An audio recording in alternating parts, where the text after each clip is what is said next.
चांद का श्राप, एक भेड़ियों की दुनिया, एक अंधेरा जंगल पूर्णिमा की अलौकिक रोशनी में नहाया हुआ। एक उल्लू हूंट करता है, आवाज पेड़ों से टकराकर गूंजती है, पत्तों की सरसराहट और बहती हुई धारा की धीमी आवाज के साथ एक संगीत। पूरे इतिहास में और सभी संस्कृतियों में इंसानों के भेड़ियों में बदलने की कहानियों ने हमारी कल्पनाओं को मोहित कर लिया है। अब हमारे साथ जुड़ें, क्योंकि हम लोक कथाओं और मिथकों की छायादार गहराई में उद्यम करते हैं, ताकि सदियों से हमारी किंवदंतियों को करते हैं और हमारी कल्पनाओं को जगाते हैं। क्लासिक वेयरवुल्फ, चांद का गुलाम। यूरोपीय लोक कथाओं से उत्पन्न यह वह वेयरवुल्फ है जिसे हम में से अधिकांश जानते हैं, वह जो पूर्णिमा के दौरान बदल जाता है। कल्पना कीजिए कि भीतर का जानवर सतह पर अपना रास्ता बना लेता है तो दर्द और नियंत्रण का पूर्ण नुकसान होता है। परिवर्तन के साथ मानव चेतना का एक भयानक नुकसान होता है, जो शुद्ध पशु प्रवृत्ति द्वारा संचालित प्राणी को छोड़ देता है। वेयरवुल्फ, जो कभी एक जाना पहचाना और प्यार करने वाला व्यक्ति था, अपने पाश्विक आग्रह का गुलाम बन जाता है। लेकिन एक कमजोरी है, पीढ़ियों से चली आ रही कहानियों के माध्यम से पारित एक भेद्यता, चांदी।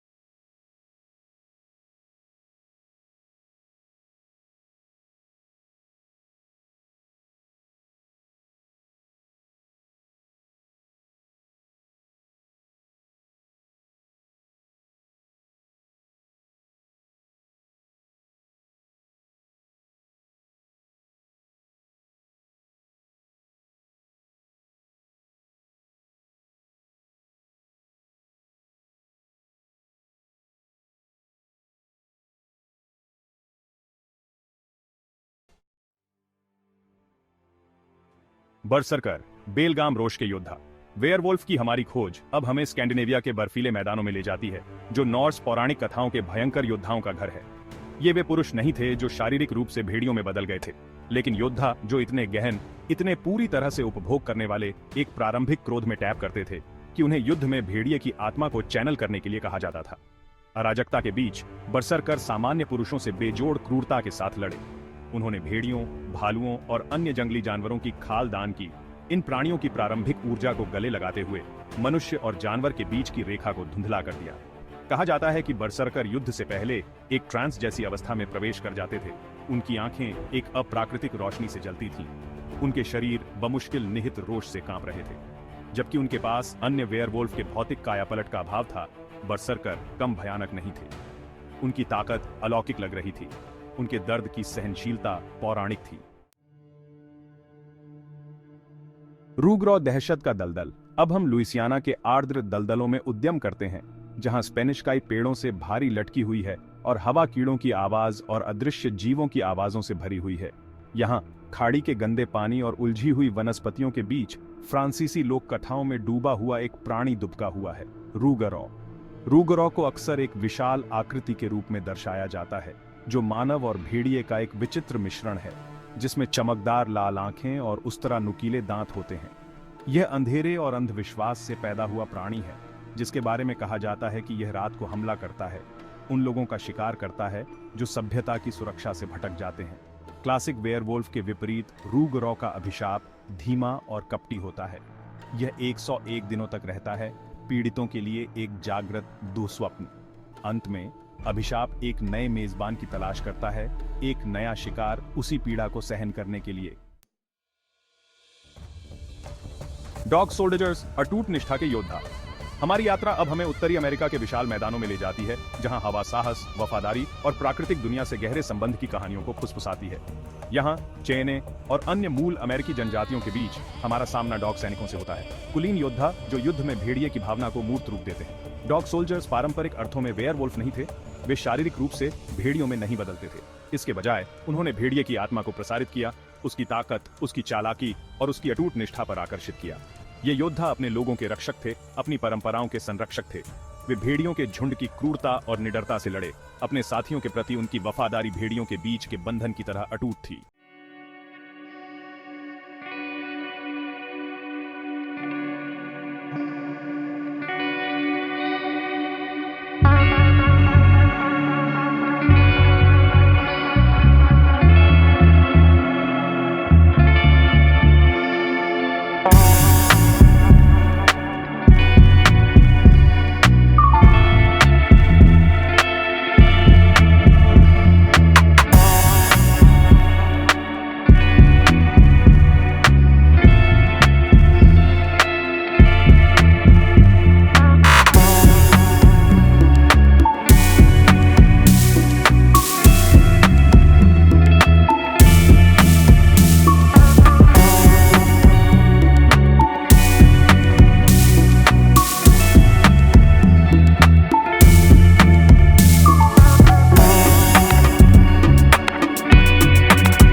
वोल्कोडलक, जहां वेयरवोल्फ और वैम्पायर टकराते हैं। हमारी यात्रा अब हमें पूर्वी यूरोप के अंधेरे दिल तक ले जाती है, जहां रातें लंबी होती हैं और कहा जाता है कि जंगलों में रात और मरे दोनों तरह के जीव रहते हैं। यहाँ घूमते हुए धुंध और प्राचीन अंधविश्वासों के बीच हमारा सामना वोल्कोडलक से होता है, वेयरवोल्फ और वैम्पायर विद्या का एक द्रुत शीतन संलयन। वोल्कोडलक केवल भेड़िए जैसा प्राणी नहीं है, इसमें पिशाच की खून की प्यास होती है, अतृप्त भूख जो इसे मानव पीड़ितों की तलाश में ले जाती है। चंद्रमा के चक्रों से बंधे क्लासिक वेयरवोल्फ के विपरीत कहा जाता है कि वोल्कोडलक के पास अपने परिवर्तन पर काफी हद तक नियंत्रण होता है। ये वेयरवोल्फ और वैम्पायर दोनों की पारंपरिक कमजोरियों के प्रति संवेदनशील है। चांदी इसे नुकसान पहुंचा सकती है और इसे धूप से बचना चाहिए। द बीस्ट ओन ऑफ गेवोडान, फ्रांसीसी ग्रामीण इलाकों में आतंक। वेयरवोल्फ की हमारी खोज अब हमें 18वीं शताब्दी के फ्रांस में ले जाती है, जहां एक वास्तविक जीवन रहस्य सामने आया जिसने राष्ट्र को जकड़ लिया और आतंक की अनगिनत कहानियों को प्रेरित किया। द बीस्ट ओन ऑफ गेवोडान की कथा। जानवर को खुद ही अलग अलग तरीके से वर्णित किया गया था। कुछ ने दावा किया कि यह एक राक्षसी भेड़िया था जो उन्होंने कभी देखा था, उससे भी बड़ा, चमकती आंखों और खंजर जैसे दांतों के साथ। दूसरों ने एक ऐसे प्राणी के बारे में फुसफुसाते हुए कहा जो भेड़िए से कम और दानव से अधिक था, एक ऐसा प्राणी जिसने सभी प्राकृतिक व्याख्याओं को धता बताया। महीनों तक जानवर ने इस क्षेत्र को आतंकित किया, पुरुषों, महिलाओं और बच्चों का शिकार किया।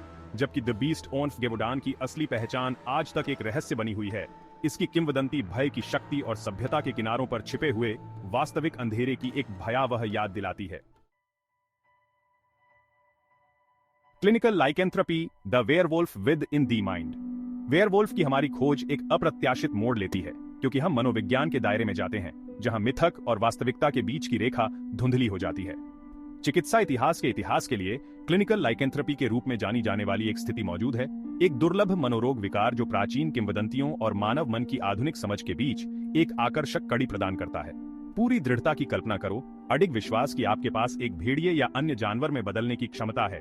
ये उन लोगों की वास्तविकता है जो क्लिनिकल लाइकेंथ्रोपी से पीड़ित हैं, जबकि वे शारीरिक रूप से नहीं बदलते हैं। उनका विश्वास इतना गहरा है, उनके मानस में इतनी गहराई से निहित है कि यह उनके आसपास की दुनिया की उनकी धारणा को आकार देता है। यह मानव मन की शक्ति और वास्तविकता को भ्रम से अलग करने वाली महीन रेखा का एक कठोर अनुस्मारक के रूप में कार्य करता है। वेयरवोल्फ पदानुक्रम, पैक, अल्फा और प्रभुत्व के लिए संघर्ष। वेयरवोल्फ की दुनिया के माध्यम से हमारी यात्रा सामाजिक संरचनाओं और शक्ति गतिकी की खोज के साथ समाप्त होती है, जो आधुनिक कथा में इन प्राणियों को नियंत्रित करती है। छाया में दुबके हुए एकाकी वेयरवोल्फ के दिन गए। उनके स्थान पर हम जटिल समाजों, जटिल पदानुक्रमों और प्रभुत्व के लिए निरंतर संघर्ष पाते हैं।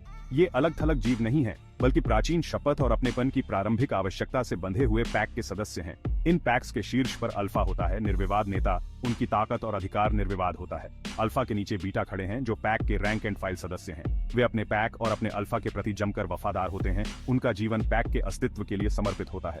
और फिर ओमेगा हैं, बहिष्कृत। वे अकेले हैं जो वेयरवोल्फ समाज के किनारे पर मौजूद हैं।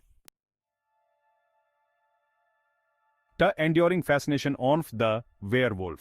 प्राचीन लोक कथाओं के चांदनी जंगलों से इन प्राणियों की आधुनिक व्याख्याओं के लिए वेयरवोल्फ हमारी कल्पनाओं को मोहित करते रहते हैं।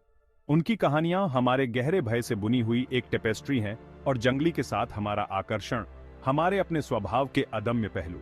जैसा कि हमने विभिन्न वेयरवोल्फ विद्या की इस खोज के माध्यम से एक साथ यात्रा की है, हम आतंक और त्रासदी, राक्षसों और रूपकों दोनों के जीवों का सामना कर चुके हैं। हमने अपने भीतर के जानवर की विनाशकारी शक्ति देखी है, लेकिन मानव आत्मा की स्थायी शक्ति को भी।